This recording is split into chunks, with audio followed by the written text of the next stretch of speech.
So, welcome back to another episode. And I had to come in and make an episode about this because if there's something that makes me feel older, it's video game machines and video games celebrating their 15-year anniversary, 10-year anniversary. And today, the 20th anniversary of the PlayStation 1 that was released in Japan 20 years ago. And we got it a year later.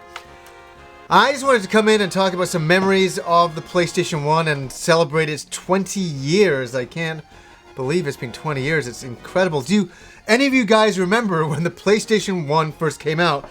If you do, please leave a comment below. Tell me the story of when you picked it up, what you thought about it. Let me start at the beginning. I personally, when the Sony PlayStation was announced, I was not into it. I was a Nintendo Sega guy. I really can admit that. And for Sony, the music company, to be saying, they made obviously hardware as well, but to say, yeah, we're going to make a video game machine. We're going to enter the video game console wars. It was like, oh, get out of here. You're not...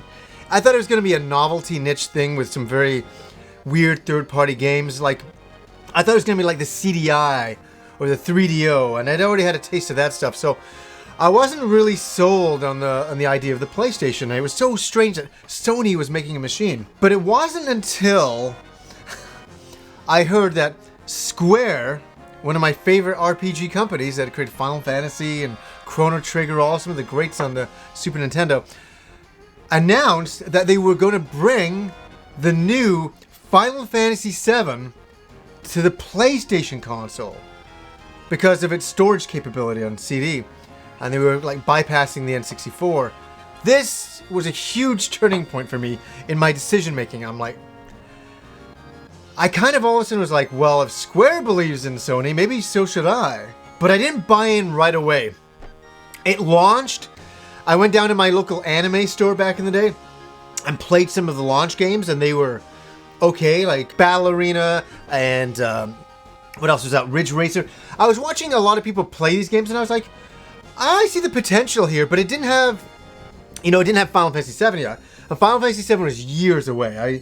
I wasn't jumping on the bandwagon quite. Yeah, I was like, yeah, I'm interested, but I'm still not sold 100%. But little by little, Sony started to release some RPGs, and that's what started to get me interested. One of the first was Beyond the Beyond, and then Suikoden, and then Kingsfield. All these games are coming out. I was like, wow, this is really kind of, I'm really going that direction. And then I saw Street Fighter Alpha 2, one of my favorite arcade games, was coming to the PlayStation console. And when I saw the screenshots, it was arcade identical to me. It really was. And I was like, okay, I'm sold. And I'll never forget going up, and I traded in a bunch of games back then, because that's something, that's what I used to do. I traded in a bunch of games. The PlayStation had just gone on sale, and I snagged this. This is my original PlayStation. This is my original PlayStation before it died an untimely death many years ago when it just stopped reading and I had to make it read this way or sometimes this way or whatever way. It's fully died now. It won't read anyway. But this is the original that I bought, and it was such a... Let me just talk about the PlayStation here. And I did, in my favorite console of all time, vote the Sony PlayStation 1 as my favorite console for its library of games and some of the nostalgia and classicness I find with the system and its game library. But I just was like, this system looks so futuristic and cool, it really did. Like the top hatch opening, and it's so cool that we finally were going CD-ROM. It was really nice to finally see that really happen. I'd had it on the TurboGrafx, and I really enjoyed the TurboGrafx CD-ROM, and I had the 3DO as well, and it was nice to see that Sony adopted the CD-ROM format and was using it to its advantage, especially for the upcoming Final Fantasy VII. So this is my original, and I really thought it was cool. And I what did I pick up? I picked up this, and then in the first game I picked up Suikoden, one of the very early Konami RPGs on the system, and an excellent one. A really, really excellent one with very, very fast combat, a very emotional storyline. That's something it really did have. Memorable characters, a lot of characters. You had to collect a lot of characters. But it really was a great way to warm up my machine by playing this. And I used to do something all the time. I used to make these lists. Tons of lists, like my want list. And every time I'd get a new video game magazine, I'm like, oh my god, that game's coming out, and I'd add that to the want list. And one of the games that was on my want list, one of them was King's Field 2, and I never picked that up. I was always upset I never grabbed it. But the one game, and you guys know, anybody's been watching the show for a while, the one game, I'm telling you, I've never got my money's worth out of one game like I have this one. I mean, this game could probably be worth about $10,000 to me because I spent so much time, me and Rob spent so much time playing it, and that was Street Fighter Alpha 2. It was just fan-fucking-tastic to have this at home. And me and Rob played it every single day. Every single day we played Street Fighter Alpha 2. So this was my initial inklings into the PlayStation, and it was good. It started good.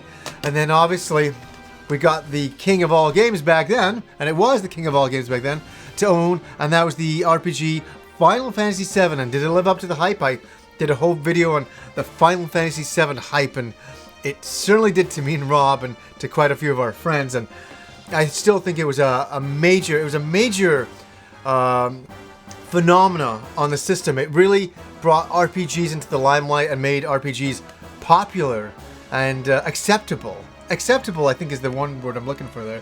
So, but you know, the PlayStation, I can't believe, I was 20 years old when this machine came out. 20. I'm 40 now. It's like, holy shit, that's half my life ago. When the hell did that happen? And it doesn't seem that long ago. I still remember my initial excitement picking it up, and the excitement showing my friends that and saying, look at some of the graphics and look what it can do. And here we go. You guys know. Look at the games that came out on this machine. Castlevania Symphony of the Night, Xenogears, Grandia. I know a port of the Saturn, but still, we got Grandia. Wild Arms. Here's a great one I picked up day one. I've never really talked about it. Persona. Such a dark fucking RPG. It was the darkest RPG I'd ever played. Yeah, you have to remember, this is the very first Persona released in this country. It was so wild to play that. Resident Evil 2. Another game changer for me and Rob. And it introduced me to many games as I said before, I would have never played. Ridge Racer. A racing game. I didn't really play racing games before that. Ace Combat. Flight Simulator. I never played flight simulators before that. I got into it. And then we got a whole bunch of different genres, like Parasite Eve. And I was going to pull out every single game on my shelf, but it's like, I think you guys get the point. I'm sure so many of you out there enjoyed the PlayStation, over the last 20 years. And if you had told me, like, what happened is Sony originally had a deal with Nintendo to make a CD-ROM for the Super Nintendo. That would have been a cool thing. I've always said that. But Nintendo canceled it, and Sony was a little bit hurt by the deal and was like, well, fuck those guys. Let's go make our own system. And look at where they are now. We had the PlayStation 1, PlayStation 2, 3, and now we're on to 4. And it's been good. It's been a great thing for the industry. Sony's brought so much life to video games with their system and the games and the third-party games, their first-party games. It's been a wonderful 20 years of the PlayStation, and I can't believe it's been 20 years. It's unreal. So, do you guys remember when it first came out? And can you believe it's 20 years old? I know I can't believe it. It's making me feel old, I tell you. Definitely old. So, who knows? Maybe in about another 20 years we'll be celebrating, the PlayStation 4. Maybe I'll use that as a celebration thing. I can't believe that's 20 years old. That'll be spooky too. I wonder what we'll be playing in 20 years' time. So, anyways, guys, wanted to come in and talk about some of the fun and excitement and good old times on the PlayStation 1. So, anyways, guys, till next time.